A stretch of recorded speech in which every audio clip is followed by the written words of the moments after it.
தண்டோரா. பெரும்பாலும் இருள் சூழ்ந்த மாலை வேளையில்தான் ஐயா ஊருக்குள் தண்டோரா போட செல்வார்.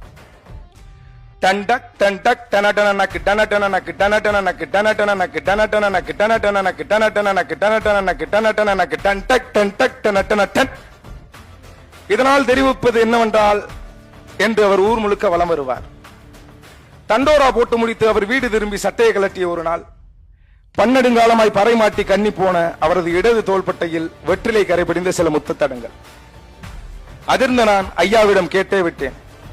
அறக்க பறக்க பீடியை பற்ற வைத்தவர் ஆரம்பத்தில் சங்கடப்பட்டார்.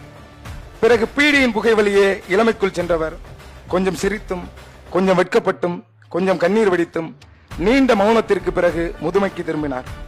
அப்பொழுதுதான் புரிந்தது, ஆண்ட பரம்பரையில் முதுகலத்தி ஒருத்தி அரை நூற்றாண்டு காலமாய் ஐயாவை மனசுக்குள் போட்டு குமைவதும், ஆயுள் முழுக்க தண்டோரா போடும் ஐயா தனது காதலை மட்டும் ஊருக்கு தெரியாமல் மறைத்ததும். ஆனால் ஒன்று மட்டும் புரியவே இல்லை, ஐயாவிடம் அந்த காலத்தில் ஜீன்ஸ் பேண்டும் இல்லை, கூலிங் கிளாஸும் இல்லை.